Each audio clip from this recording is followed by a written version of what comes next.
In the last few years, more than 11% of South Africans have addiction problems, and despite government's best efforts, many succumb to the drug lifestyle. For more on these, we are now joined in the studio by National Spokesperson for the Hawks, Captain Paul Ramaloko, and SANCA counselling therapist Thembekile Msane. Thank you so much for joining us. Now, starting with you, Thembekile, Yes. What is SANCA's role when it comes to drug abuse? Our role basically is to actually bring people into our rehab clinic, assess them medically, and then see if they actually can go for inpatient or outpatient, depending on the type of drug that they are using.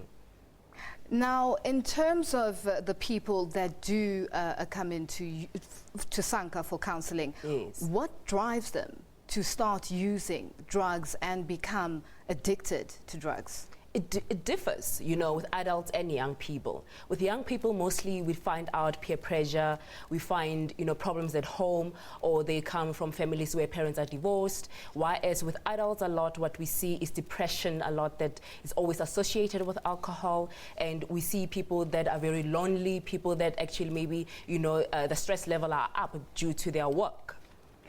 Now, Captain Ramaloko, Paul, I will come to you. Now, in terms of what Utembi has mentioned, the fact that we touch on why people get addicted and things like that, government has tried or is making efforts to sort of curb the abuse of drugs and the access of drugs in our country.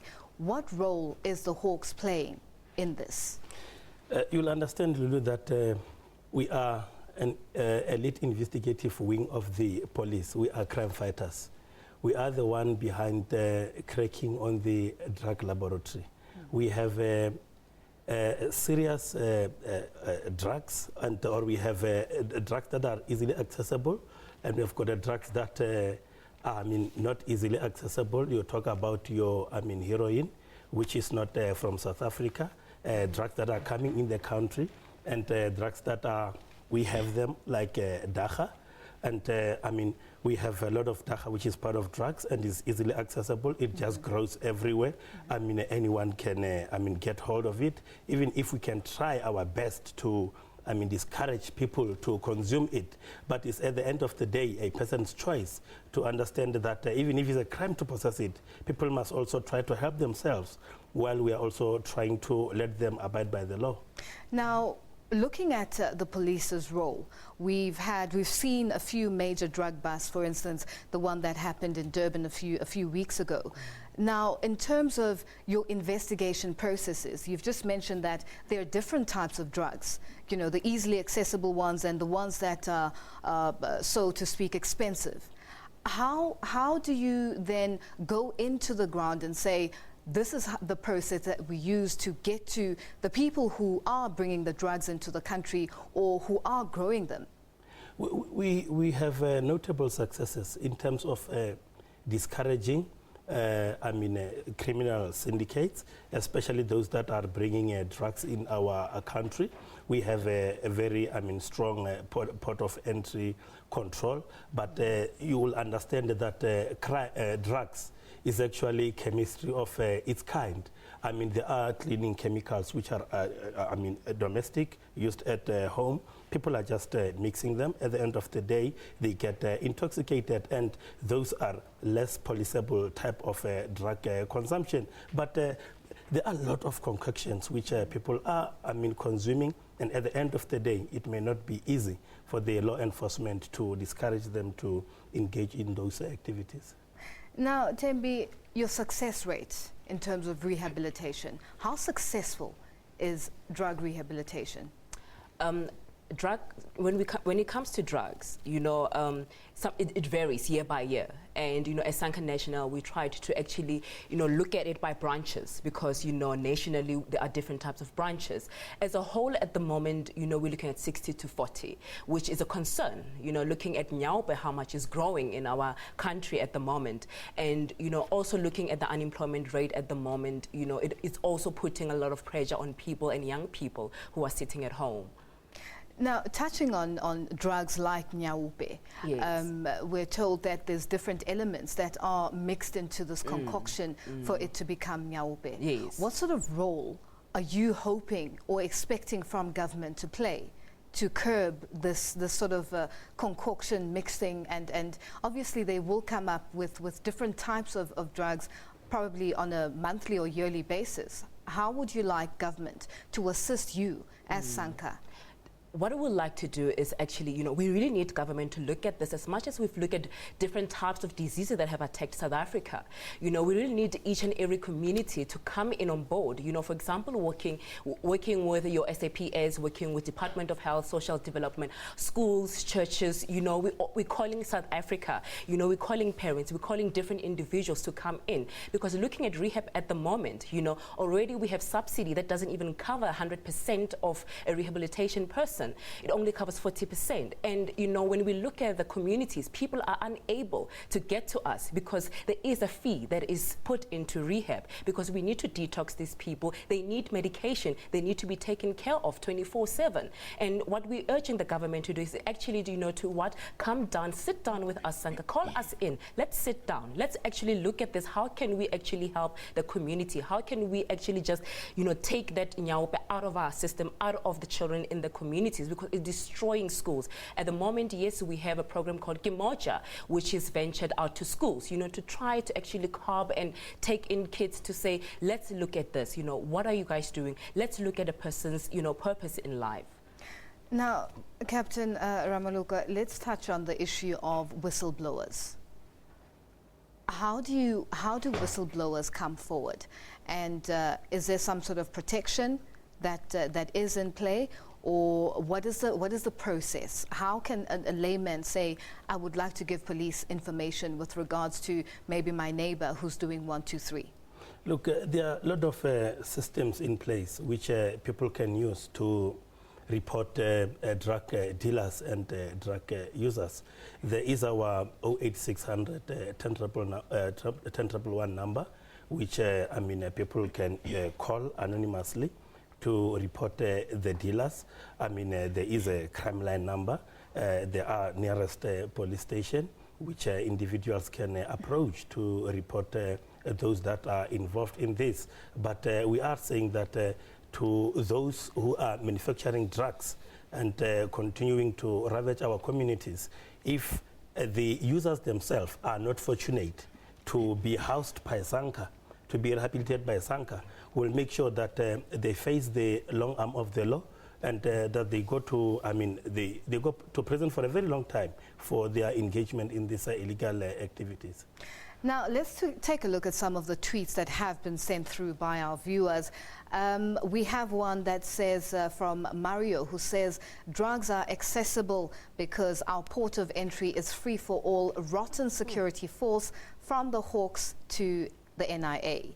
Another one from Given, and he says, it's just because the police are not working hard to combat or arrest those who are selling the drugs. And then we've got another one from Vero, who says, I'm concerned with Western Cape Province youth who are very much prone or exposed to drugs. What is being done? And we've got another one from Daisy Matlo, who says, because some corrupt cops benefit from drug dealers. And our last tweet is from Gateko, who says, because there are top officials involved, ordinary police cannot work against his senior and weak links. Now, Captain Ramaloko, this is response from South Africans who are worried about the drugs scourge in our country. Police officials, people of authority are seen to be taking bribes, seen to be getting payments from drug dealers, working with drug dealers. What needs to be done? What is the problem there? Yeah, Lulu, most of these opinions from the viewers are correct. But the one of our ports of entry that are not safe is not correct, because it's close to impossible that a person can be able to smuggle drugs in our country without the assistance of corrupt officials at the port of entry. And we understand that we have been hearing from the community that some of the police officials are involved in either transporting the drugs. We are saying, we understand, but you will agree that to arrest a policeman who is colluding with drug dealers, I mean, it's not an easy exercise. And we want to, at the same time, Lulu, to send a very strong message to our own, the police officers, who are colluding with drug dealers, that they are not going to age in the police service. If we haven't arrested them yesterday, they will be arrested, not long a distance. But we cannot be able to arrest the whole police officers who are colluding with criminals. But I must also indicate that it's just a little number. And we have taken to task those who have been held responsible for colluding with criminals. Now, coming to you, Thembi, in terms of drug addicts, once they've gone through the rehab process, how are they then integrated back into the community? Normally we do a lot of life skills with them and coping skills to go back into the community. And we always urge them to stay away from people, places and things. And you know, we have what we call the 12-step program. We also do aftercare program, you know, to help them on a daily basis, to help them on a monthly basis, how to actually live a different lives. And you know, they do need activities to keep them busy, you know, because these people, you must understand that boredom also, you know, strikes them. It could trigger them. And it's very important for them to understand what triggers them, so that they can be able, you know, to know how to defend themselves and know how to live a sober life, for that matter. Now, before we end off, the issue of drug addicts who are in your facility and the ones who come in and out, daily users, or somebody who comes in the morning and leaves in the afternoon.